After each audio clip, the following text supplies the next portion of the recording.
नमस्कार, वंदे मातरम साथियों। मैं अतुल दुबे एमसीएल परिवार से सीनियर बीडीए। और अभी पिछला वीडियो हमने सीरीज शुरू किया है from MSS to unicorn startup. तो उसका जो पिछला वीडियो था, उस पिछले वीडियो में हमने बात कही कि भाई एमसीएल ने घोषणा कर दी कि अगले 3 से 5 साल में आईपीओ हम लाएंगे। कल शुक्रवार के दिन, प्रत्येक शुक्रवार के दिन सुबह 8 से 9 डॉक्टर श्याम गोलब सर, एमसीएल के संस्थापक और एमडी सर का एक वेबिनार होता है। और कल के वेबिनार में बहुत ही धमाकेदार बातें कही है, बहुत सारी टॉपिक को लिया है, लेकिन उसमें सबसे महत्वपूर्ण जो बात कही है, जिस पर हमने ये वीडियो बनाया है, वो है कि आईपीओ कब लाएंगे और उसका शेयर क्या होगा। तो इस वीडियो में हम बात करेंगे कि आईपीओ कब आएगा और उसका शेयर कितना होगा, और जो पुराने लोग हैं उनको क्या लाभ मिलेगा, कैसे लाभ मिलेगा, और जो नए लोग हैं उनको क्या लाभ मिलेगा। तो सबसे पहले आपसे हम निवेदन करेंगे कि इस वेबिनार को, एपिसोड नंबर 18 को आप पूरा देखिए।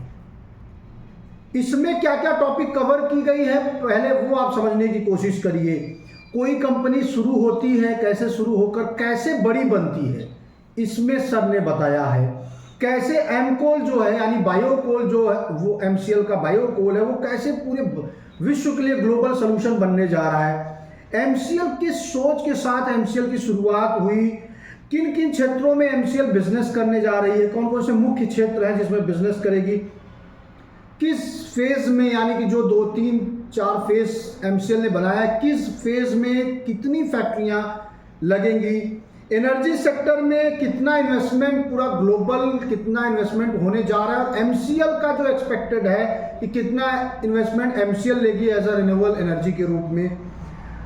एमसीएल नंबर 1 कंपनी, पूरे विश्व में नंबर 1 कंपनी कैसे बनेगी, एमसीएल का 5E मिशन क्या है, आईपीओ कब तक, और आईपीओ तक कितनी मैन्युफैक्चरिंग यूनिट लग जाएंगी, यानी कितनी फैक्ट्रियां आईपीओ आने तक लग जाएगी, कैसे एमसीएल प्रत्येक तहसील में सभी को रोजगार देगी, कार्बन क्रेडिट क्या है, सीडीएम क्या है, आईईटीए क्या है, इसके बाद एमसीएल अब तक क्यों फंडिंग नहीं ली और आगे जो लेगी फंडिंग, किन शर्तों पर एमसीएल आगे फंडिंग लेने जा रही है, और इसके बाद जिनके पास एमसीएल का शेयर है आज, उनको क्या लाभ मिलेगा, दुनिया को हम क्या और कितना एक्सपोर्ट करेंगे, यानी एमसीएल पूरे विश्व को क्या क्या एक्सपोर्ट करने जा रही है और कितना एक्सपोर्ट करेगी, और एमसीएल पर्यावरण के लिए क्यों जरूरी है। ये 15 सवालों का जवाब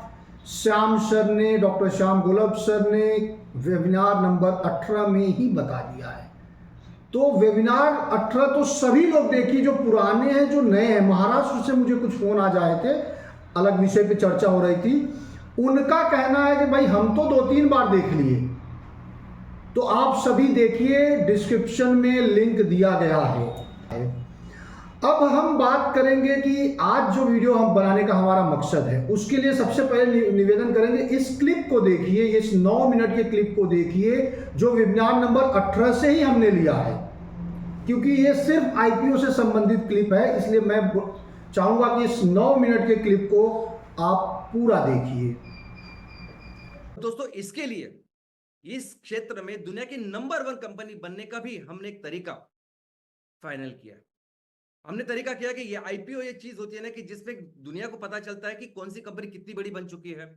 आईपीओ चीज होती है कि वो जो कंपनी का वैल्यूएशन बताती है, उस सेक्टर में कंपनी कितनी बड़ी बन चुकी है वो बताती है। तो हमने आज, मैं आपको ये बताने वाला हूं, बहुत इंपॉर्टेंट चीज बताने वाला हूं, कि आज हम कौन से दिन, कब हम आईपीओ करेंगे, कौन से दिन पूरी दुनिया को पता चलेगा कि एमसीएल दुनिया की नंबर 1 कंपनी रिन्यूएबल में बन चुकी है। सबसे पहले एक बात समझिए कि आज तक हम लोग जो भी काम कर रहे थे ना, आज तक हम सिर्फ और सिर्फ फाउंडेशन का काम कर रहे थे। फाउंडेशन, ये फाउंडेशन तैयार करना बहुत जरूरी होता है। जब आपको बहुत ऊंची इमारत तैयार करनी होती है ना, तो बहुत नीचे फाउंडेशन के लिए जाना पड़ता है। और जब आप फाउंडेशन का काम करते हैं तो लोगों को पता नहीं, लोगों को दिखता नहीं कि आप काम क्या कर रहे हैं, लोगों को समझता नहीं कि आप क्या काम कर रहे हैं। लेकिन जिस जिस तरह जब वो फाउंडेशन पूरा हो जाता है, तो वो जो इमारत इतनी फास्ट हम ऊंची बना सकते हैं कि बाकी के लोग सिर्फ देखते रह सकते हैं। दोस्तों, हमारा जो भी बैलेंस शीट अभी तक आपने देखा है, जो वो आप देख के आपको पता चलेगा कि वो बैलेंस शीट यानी फॉर्मेलिटी करके वो बैलेंस शीट है। ऐसा समझे कि अभी तक प्रॉपर बैलेंस शीट हमने बनाया ही नहीं। वो प्रॉपर बैलेंस शीट की जो शुरुआत होगी वो इस साल से होगी, 2023-24 से होगी। अभी मार्च एंड 2024 तक हमारे जो प्रोजेक्ट्स है वो 45 to 50 हो जाएंगे। हमारे जो बिजनेस ऑपरेशंस है, हम सबको पता है, आपको पता है कि दशहरा को हमने 150 तहसील में हमारे कुकिंग सिस्टम का अनावरण किया, लॉन्च किया। तो बिजनेस ऑपरेशन 150 तहसील में है। अब यही आने वाले नेक्स्ट ईयर में बैलेंस शीट कैसी होगी? तो ये जो प्रोजेक्ट 161 है एमसीएनजी के प्रोजेक्ट है, मिलके कुल 180 से लेके 200 प्रोजेक्ट इसमें हो। अभी मैं सिर्फ आपके सामने जो है वही बता रहा हूँ। और ये बिजनेस ऑपरेशन कितने कितने तालुका में चालू होगा? तो 500 तालुका में चालू होगा। तीसरे साल का जो बैलेंस शीट होगा वो क्या होगा कि जिसमें कम से कम 250 से लेके 300 मैन्युफैक्चरिंग यूनिट फैक्ट्रियां बनेगी और बिजनेस ऑपरेशन 1000 प्लस तालुका में हो। अब ये 3 साल का जो मैं आपके सामने चित्र रख रहा हूं, ये वो रख रहा हूं कि जो आपको भी पता है कि ये 250-300 लोकेशन आज रेडी है। अगर हम लोग इसके ऊपर काम करें तो आगे के 6 महीने, 9 महीने, 1 साल में ये पूरे हो सकते हैं। 1000 तालुका आज की तारीख में है, लेकिन आगे के 1 साल में, 2 साल में एमसीएल कहाँ जाके जाएगी ये आपको पता है। लेकिन फिर भी आज मैं वो चीजें रख रहा हूं आपके सामने, ऐसा समझे कि इसके आगे 1 इंच हम काम नहीं कर रहे।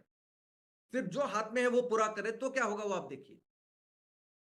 हर तहसील में, इस 1000 तहसील में 25 से 50 करोड़ का टर्नओवर हमें बनाना है इस 3 साल में। बहुत हमारा आईपीओ आएगा 26-27 और कुछ अपवादात्मक हुआ तो 27-28। तो 26-27 को जब हमारा आईपीओ आएगा तब क्या कंडीशन होगी?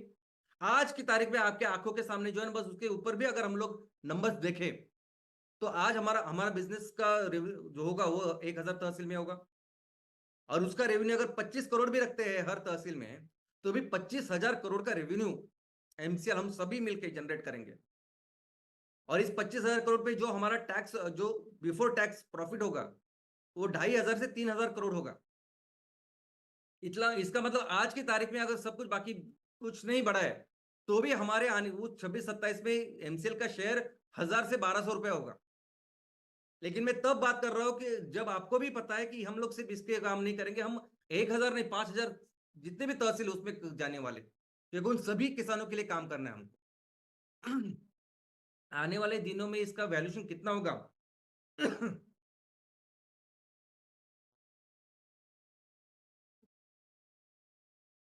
और ये तो सिर्फ नंबर्स है, आंकड़े हैं। आपको अंदाजा नहीं कि इसके साथ है कार्बन क्रेडिट्स, इसके साथ है सीईआर, सीडीएम। अभी ये कार्बन क्रेडिट्स क्या है तो दोस्तों, रिन्यूएबल में काम करने वाले जो भी कंपनियां है ना, जो सोलर के पैनल वैनल लगाते सब करते हैं, उनको सबसे ज्यादा पैसा इससे मिलता है। यूनाइटेड नेशंस के द्वारा ऐसी कई सारी कंपनियां जिन्होंने बहुत सारा एमिशन, बहुत सारा धुआं छोड़ा है वातावरण में, वो पैसा देती है आपको। यानी आप अपने गांव में माल तैयार करो, अपने गांव में बेचो, ये आपको लेके पैसा देगी। इसको कहते हैं कार्बन क्रेडिट्स। ये बहुत ज्यादा है, लेकिन हमारा जो कार्बन क्रेडिट होगा वो होगा गोल्ड स्टैंडर्ड। अभी गोल्ड स्टैंडर्ड कार्बन क्रेडिट किसको कहते हैं? अगर आपने वो सोलर पैनल लगाया, सब कुछ किया, तो आप कार्बन डाइऑक्साइड को कम कर रहे हैं, लेकिन बाकी चीजों को नहीं कर रहे। लेकिन अगर आप क्लाइमेट के ऊपर भी काम कर रहे हो, लेकिन उसके साथ बाकी के जो यूनाइटेड नेशंस के गोल है, लक्ष्य, उसके लिए अगर आप काम कर रहे हो, तो ये आपका जो कार्बन क्रेडिट है ना, ये गोल्ड स्टैंडर्ड, यानी बहुत ज्यादा पैसे मिलते हैं उससे। यानी अगर आप ऐसा कुछ काम कर रहे हो कि जिसके साथ आप कार्बन डाइऑक्साइड कम कर रहे हो, लेकिन उसके साथ दारिद्र्य निर्मूलन कर रहे हैं, गरीबी हटाओ, गरीबी का निर्मूलन कर रहे हैं, लोगों को रोजगार दे रहे हैं, गुड हेल्थ, माता और बच्चों के हेल्थ के लिए काम कर रहे हैं, अगर आप महिलाओं को उसका सक्षमीकरण के लिए काम कर रहे हैं, अगर आप पानी का प्रदूषण रोक रहे हैं, अगर आप क्लीन एनर्जी के लिए काम कर रहे हैं, तो दोस्तों आपको अंदाजा नहीं है, 1 टन एमकोल बेच के जितने पैसे मिलेंगे ना, शायद उससे ज्यादा पैसे हमें ये कार्बन क्रेडिट की वजह से मिलेंगे। इसको कहते हैं गोल्ड स्टैंडर्ड। और इसके सिर्फ इसके ऊपर काम करने वाली कंपनियां हैं जो सिर्फ एमिशन ट्रेडिंग के ऊपर है, जो ये काम करते हैं। और एमिशन ट्रेडिंग का मतलब ये नहीं कि हम सिर्फ एमकोल, हम कल जाके कॉटन के ऊपर जो कपड़े तैयार करेंगे बेचेंगे ना, उसके ऊपर भी हमें ये कार्बन क्रेडिट मिलेगा, क्योंकि हम वो क्रूड ऑयल को, वो कचरे को वो कम कर रहे हैं। तो इसके लिए स्पेशली काम करने वाली कंपनी है। और इसलिए हम जो आईपीओ लिस्टिंग करेंगे, हम दुनिया के भारत के जो मेन जो स्टॉक एक्सचेंज विभाग तो करेंगे, लेकिन दुनिया के न्यूयॉर्क, लंदन स्टॉक एक्सचेंज और हांगकांग स्टॉक एक्सचेंज, यहाँ अपने आप को रजिस्टर करेंगे। और इसके लिए जब जो वैल्यूएशन होगा, शेयर का वैल्यूएशन, इसका आपको अंदाजा ही नहीं है कि कितना वैल्यूएशन होगा। अगर 1000-1200 रुपए आपको ज्यादा लगता है ना, तो भारत में ऐसी कंपनियां हैं भारत में जिनका एक शेयर 20,000 का, 25,000 का, 30,000 का भी है, और हम जो काम कर रहे हैं तो आपको अंदाजा ही नहीं है। और दोस्तों, खेल की अभी शुरुआत हुई है, अभी तक हमने खेल में पार्टिसिपेट ही नहीं किया था। ये जो लोग खेलते हैं ना कि 1 करोड़ करने से बाद funding funding funding, valuation valuation valuation, इसमें अभी तक अभी गए नहीं थे हम लोग। हमने अभी तक हम तैयार कर रहे थे इस खुद को इस खेल के लिए, ताकि सबसे, जब भी हम खेल में उतरे, सबसे अच्छा काम करें, और इसके लिए खुद को तैयार कर रहे थे। अभी जो फंडिंग होगी वो फंडिंग हम अपने टर्म्स पे करेंगे। अभी तक जो भी लोग हमें पैसा देने की कोशिश कर रहे थे, हम नहीं ले रहे थे, क्योंकि हम गुलामी का पैसा नहीं ले सकते और नहीं लेंगे कभी भी। बाकी की कंपनी भले ही ले, बाकी की जितनी भी स्टार्टअप कंपनी है वो पैसा लेती है, यहाँ से वहां से पूरा शेयर्स बेचती है, और आज की तारीख में जितना भी निवेश होता है हमारे देश में, वो सब चाइना से आता है, जापान से आता है और अमेरिका से आता है। हम नहीं हाथ लगाएंगे इसको, बिल्कुल नहीं। कोई कुछ भी बोले, कुछ भी, लेकिन हम अभी जो पैसा लेंगे और जो भी कुछ काम करें ना, अपने दम पे करेंगे। अमेरिका वाले ले सकते हैं उनके कंपनियों में पैसा, क्योंकि उन कंपनियों में जो पैसा डालते हैं वो अमेरिकन ही होते हैं, हमारे देश में वैसा नहीं। इसके आगे जो फंडिंग होगी, वो फंडिंग हम जो से बोल रहे हैं वैसे होगी। और जो आईपीओ आएगा 26-27 में, दोस्तों सबसे बड़ा आईपीओ 26-27 में आएगा, और वो एनसीएल का होगा। ये टॉप आईपीओ है भारत के, अभी तक सबसे बड़ा आईपीओ है भारत का।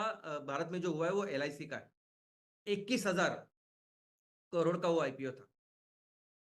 लेकिन जो एमसीएल का आईपीओ होगा वो सोच ही नहीं सकते, ये दुनिया का आईपीओ है।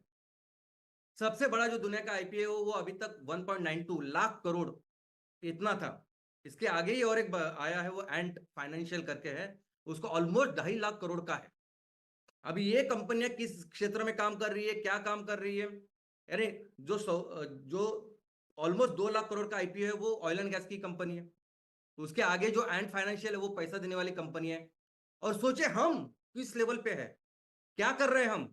यूनाइटेड नेशंस के अगर इतने फाइनेंशियल, इतने सस्टेनेबल गोल्स को लेके अगर कोई कंपनी काम कर रही है और इतने बड़े स्केल पे काम कर रही है, तो दोस्तों अंदाजा नहीं है कि हम कितने बड़े लेवल का आईपीओ लेके आएंगे, कितने बड़े लेवल का, सोच नहीं सकते कोई इतने बड़े। और ये नहीं, मैं इसलिए नहीं कर रहा हूं कि मुझे ज्यादा एम्बिशन है, ये हमारी एक्चुअली कैपेसिटी है भारत की। इतने जो गांव है, ये जो खेती है, इतने सब लोग हैं ना, ये बहुत बड़ी ताकत है हमारी। तो आपने क्लिप देखा, उम्मीद है कि आप बहुत कुछ इसमें समझ गए होंगे। तो जो सबसे बड़ी बात, एमसीएल आईपीओ लाने जा रही है 2026-27, और अगर कुछ अप डाउन हुए तो 2027-28 में एमसीएल आईपीओ लाने जा रही है, और जो शेयर मूल्य होगा वो 1,1200 रुपये होगा।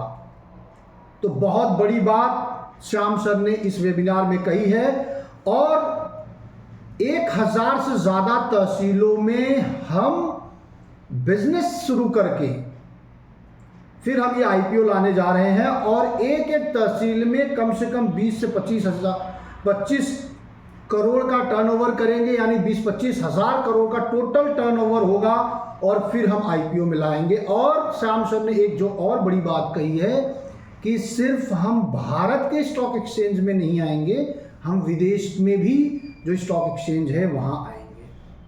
इसके बाद आपने सुना कि भाई सर यहाँ से फंडिंग लाने जा रहे हैं, यहाँ से फंडिंग आएगा, कार्बन क्रेडिट आएगा, आईपीओ से फंडिंग आएगा, इन्वेस्टमेंट से आएगा, एमसीएल का खुद का बिजनेस। तो ये सारे फंड जो आएंगे, इसका लाभ क्या मिलेगा?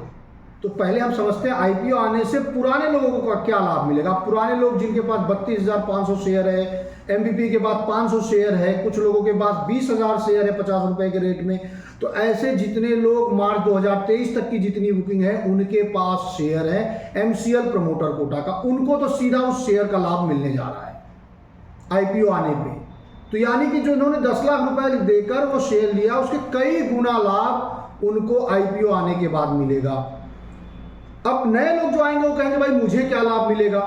देखिए सीधी बात है भाई, जिसने जो ये 1,000-1,200 फैक्ट्रियां जो अब तक बुक हुई हैं, 1,200 फैक्ट्रियां, उसमें से 1,000 लोग, लगभग 1,000 लोगों ने तो एक भी फैक्ट्री नहीं देखी, सिर्फ उन्होंने डॉक्टर श्याम गोलब सर की बातें सुनी, उनकी योजनाएं सुनी, उन पर विश्वास करके इस मिशन विजन पर 10 लाख रुपए लगा दिया।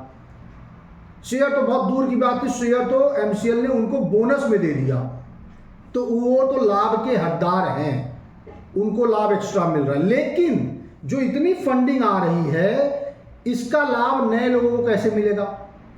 ये जो पैसा आएगा, अलग अलग तहसीलों में फैक्ट्रियां लगेंगी, फैक्ट्री लगेगा, लोगों को बड़े स्तर पे रोजगार मिलेगा। वहां का जो स्टार्टअप है, MCL सस्टेनेबल स्टार्टअप है, उसमें बिजनेस होगा, टर्नओवर बढ़ेगा, उसका वैल्यूएशन बढ़ेगा, वो भी IPO में जाएगा। और जो 10 लाख रुपए आज लगा के तहसील बुक कर रहा है, उसके पास भी उस स्टार्टअप का 1 करोड़ शेयर है। तो 1 करोड़ का अगर वो 100 रुपए पे ओपनिंग हुआ, 200 पे ओपनिंग हुआ, ये मैं एक अनुमान बता रहा हूँ, उसमें MCL की अपनी एक पॉलिसी होगी, डॉक्टर श्याम सर ने उस पर भी सोच के रखा होगा क्या करना है उसका। तो अगर 100 रुपए पे भी ओपनिंग हुई, 200 पे भी ओपनिंग हुआ, तो MSS के जो प्रमोटर होंगे, जो आज 10 लाख रुपए लगा रहे हैं, 100 करोड़ 200 करोड़ के मालिक होंगे। जो उनके MVP हैं वो मालिक होंगे उसके। जो 20% CSR फंड MCL देने जा रही है प्रत्येक तहसील में, प्रत्येक तालुका या प्रत्येक ब्लॉक में, उससे बड़े स्तर पे सामाजिक कार्य या लोगों को रोजगार मिलेगा। तो इस तरीके से नए लोगों को भी इस IPO का लाभ मिलेगा। MCL जितना आगे बढ़ेगी, जितना पूंजी फंड MCL के पास आएगा, उतना लाभ नए पुराने सभी को मिलने जा रहा है। तो एक बार मैं फिर से दोहराऊंगा कि वेबिनार नंबर 18 को आप देखिए, और इस सीरीज का from MSS to unicorn company के सीरीज का ये 5वां वीडियो है, और पीछे के 4 वीडियो को आप देखिए। और MCL से अगर अब तक आप नहीं जुड़े हैं और आपका तहसील खाली है, तालुका ब्लॉक आपका खाली है, किसी ने बुक नहीं किया है, तो स्क्रीन पे दिए गए नंबर पे कॉल करिए, और जो भी आपको चर्चा करनी है, बातें करनी है, करिए, और MCL का प्रोजेक्ट बुक कराइए। नहीं तो जो सवाल आज नए लोग पूछ रहे हैं कि पुराने को ज़्यादा मिल रहा है, तो कल आप पूछेंगे भाई तहसील ओनर को तो ज़्यादा लाभ मिल रहा है, हमें तो बहुत कम मिल रहा है, हम तो घास उगा रहे हैं और जो बिजनेस कर रहे हैं। तो सीधी बात है, जो जितना जल्दी जिस चीज़ पे जाता है, जितना जल्दी जिसका विश्वास रहता है, उस विश्वास का लाभ उसको मिलता है। तो आपने पूरा वीडियो देखा, इसके लिए बहुत बहुत धन्यवाद। और एक निवेदन हम आज इस वीडियो से शुरू कर रहे हैं कि इस वीडियो को ज़्यादा से ज़्यादा शेयर कीजिए, चैनल सब्सक्राइब कीजिए। धन्यवाद, जय हिंद, वंदे मातरम।